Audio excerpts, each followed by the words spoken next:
Hey lovely people, welcome to part 1 of my March reading wrap up. Doobie doobie doobie doobie doobie doobie doobie doobie doobie doo.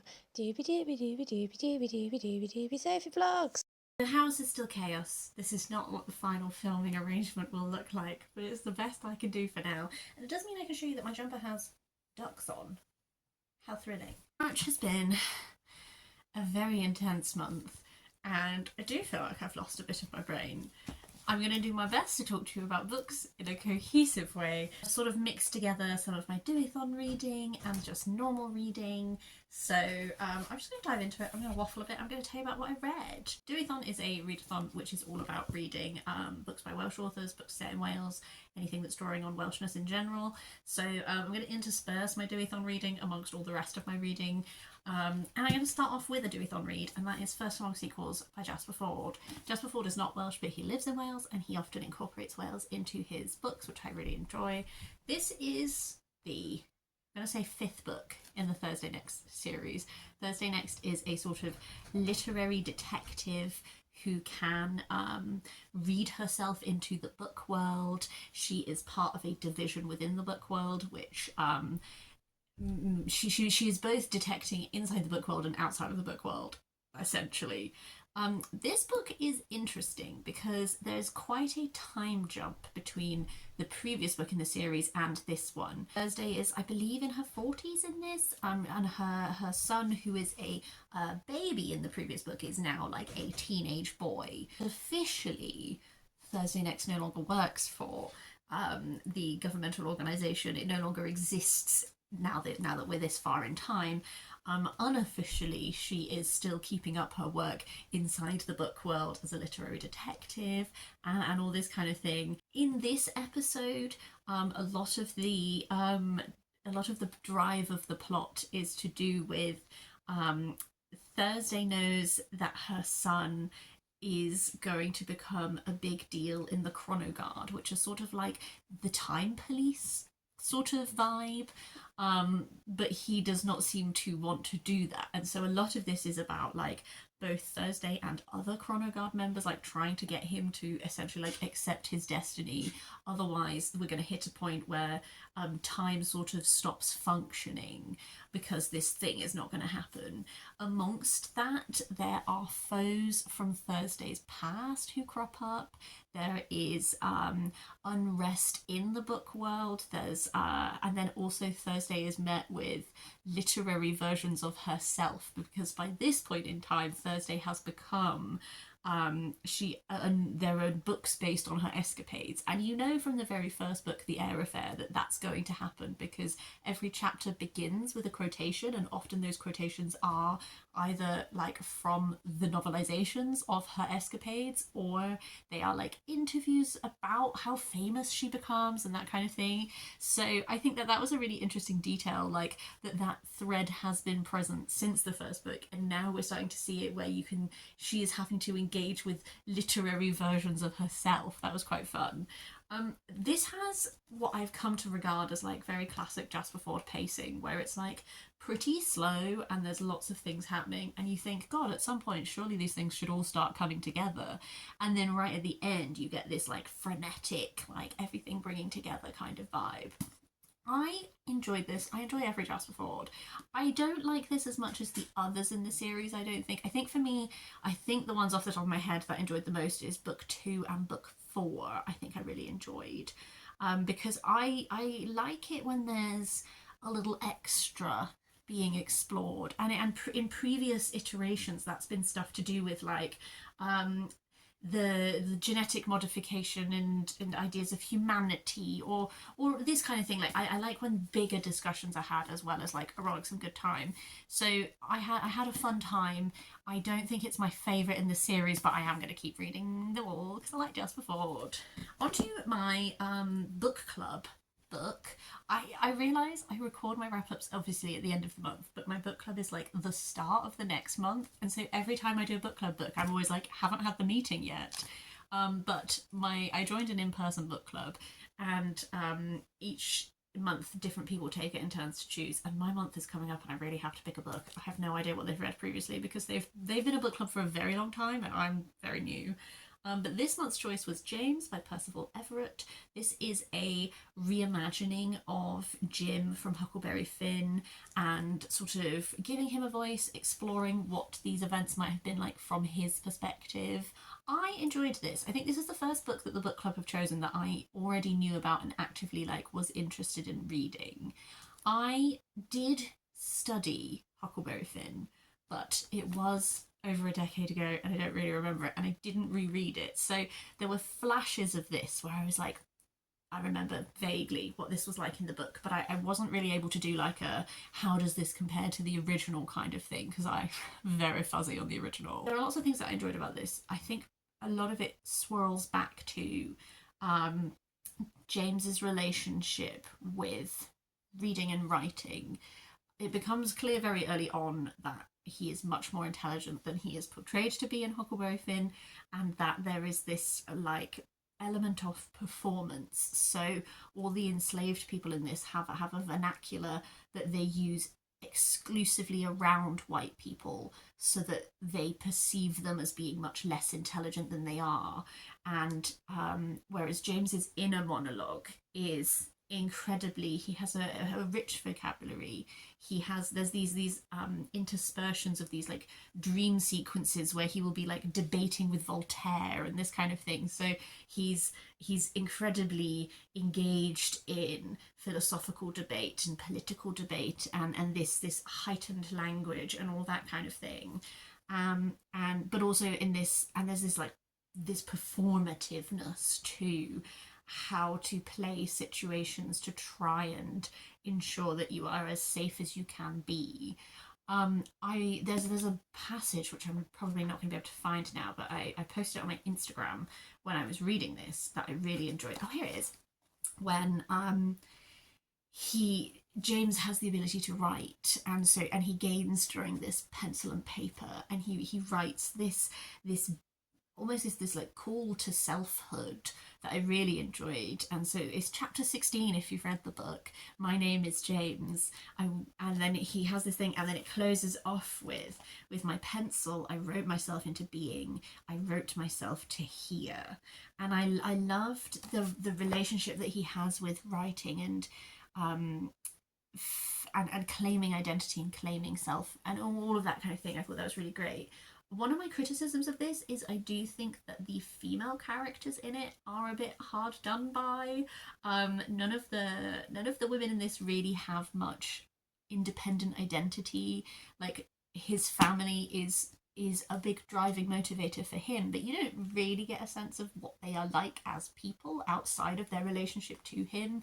There are other women. I'm thinking of one enslaved girl in particular who again kind of does seem to just exist to drive his motivation onwards. So I think that's what stopped me from loving this, is that I do think that the female characters could have been better, but I did really enjoy it, and I'm very interested in reading more of Percival Everett's work.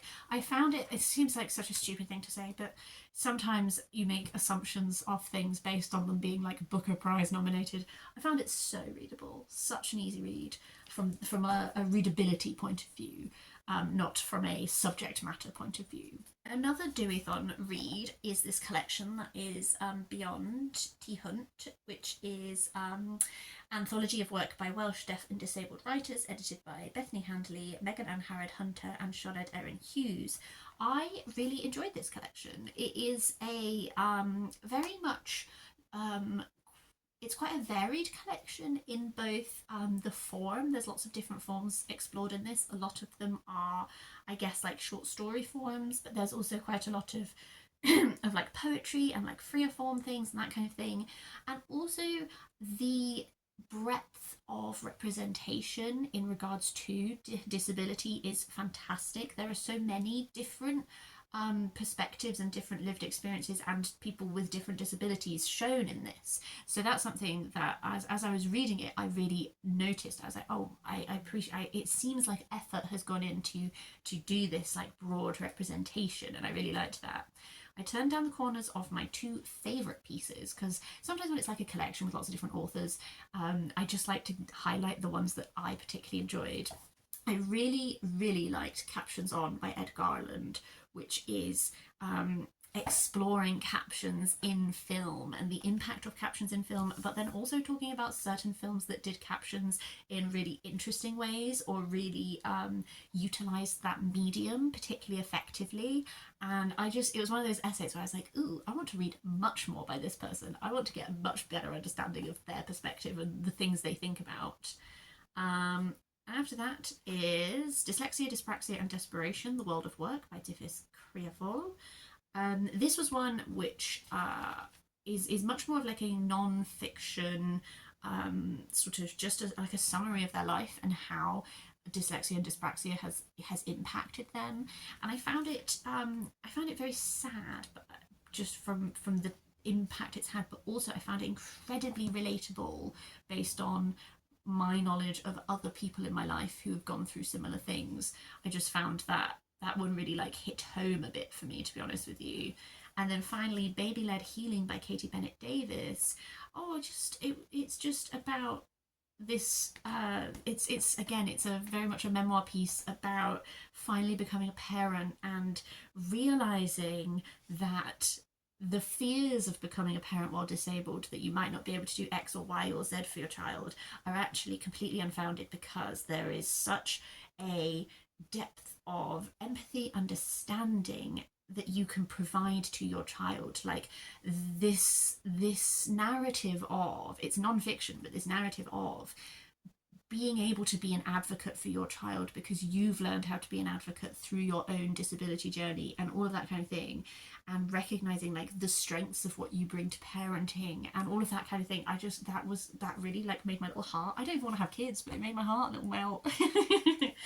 So those were just three, and I think they show off some of the like breadth that I'm talking about with regards to like the variety present in this collection. The book I DNF'd that I thought I would briefly mention is I did try listening to See What You're Missing, 31 Ways Artists Notice the World and How You Can Too by Will Gompertz. To be honest with you, what I wanted from this was a look at literally like the ways that artists view the world and how we can maybe view the world in a much more artistic way, or how to find the artistic in your everyday or something like that. I don't know. What this book actually is that it is 31 very concise biographies of artists. And to be honest with you, I think I listened to a couple of chapters and then I was like, I know these artists and you're not giving me particular. It's just like, from Frida Kahlo, we can learn to persevere despite whatever we go through. And I was like, really? Is that what we can learn from Frida Kahlo? I don't know. So I found it annoying, so I DNF'd it. A book that was not on my Doethon TBR, but I'm actually counting it for Doethon, and I was really pleased to make it happen, was Artist Siblings Visionaries, The Lives and Loves of Gwen and Augustus John by Judith Mackrell. I put a hold on this because it is one of the Women's Prize for Non-Fiction books, and it actually made the shortlist. Judith Mackrell, I should say, is an author that I've been really wanting to explore. I have another book from her that's The Unfinished Palazzo, which is about 4 women in Venice at a particular time who seem very interesting. And also, someone once recommended me Flappers by her, and I've never forgotten, I've just not got my hands on it yet. So Judith Mackrell as an author, very keen to explore more of. How I feel about this book is, I think that Judith Mackrell has done an extremely well-written and thorough biography of these siblings. It is interesting to read a biography of siblings and to like take these two people and trace them throughout their lives together. That was like an interesting setup. I think that she has very clearly extremely researched the topic. I found it a very readable biography. I do come out of it not really liking either of them. I have seen their artwork before. There's a lot of particularly Gwen John's work at Cardiff Museum and Art Gallery, and I think it's fine. It doesn't sing to me, but like I appreciate the skill of it. I definitely dislike Augustus quite strongly. This is really giving man sleeps with every woman he can, has a gazillion children, drives every woman in his life mad, and doesn't seem to care. And then when he feels guilty about it, then gets more angry at them. Like everything, I just think this man is so overrated, and I do not like him. But interestingly, I also did struggle with Gwen a bit because she has a very I knew that she was in a relationship with the sculptor Rodin. I sort of thought that the relationship was a lot more reciprocal and long lived than it appears to have been. So she seemed very singular and obsessive at points. So she really lost herself in loving him, and I think she lost herself then later in Catholicism and all this kind of thing. So this is the line I'm trying to draw is, as a biography, I really feel like I fleshed out my understanding of both of them. As a book for Deweython, I will say I'm not sure how strong either of their connections with their Welshness actually was. They did not seem to like return to Wales a lot, or like particularly, I don't know. That's just an aside. As a like, I feel I've learned enough about them to know that I'm not really that fussed about them as an artist duo. I also find it interesting that this is shortlisted because I don't know enough about the scholarship around Augustus and Gwen. One thing that I liked about this is it's really like the rallying cry of this a lot is that like Augustus was very well regarded at the time that he was alive. He was very famous and all of that. And really what's happened since they both passed is that there has been this reassessment and this understanding that actually maybe Gwen John has something slightly more unique, and slightly the isolation that she sort of lived with adds something to her paintings, and all of this sort of thing. And I think that discussion was really interesting. I find it interesting with the Women's Prize because I feel like one thing that's supposed to be taken in is like, has there been anything like this before? And I would say that this to me is like a solid, enjoyable art biography. I've read quite a lot of art biographies. I don't know if it's doing anything particularly different from any other art biographies, but also like, I don't know, I haven't read any of the other Women's Prize for non-fiction books, so what do I know? But I enjoyed it, is a waffly way of what I'm saying. I also listened to Notes of a Native Son by James Baldwin, which was narrated by Ron Butler. Ron did a great job narrating this. This is my first James Baldwin. I do want to explore his work further. This is, I gather, an earlier, maybe his first non-fiction selection. I think maybe he was all fiction before this one. And so it was very interesting. I already knew that there is. I've listened to interviews with James Baldwin. I think he has such a distinctive way of speaking, and I really had his voice in my head when I was listening.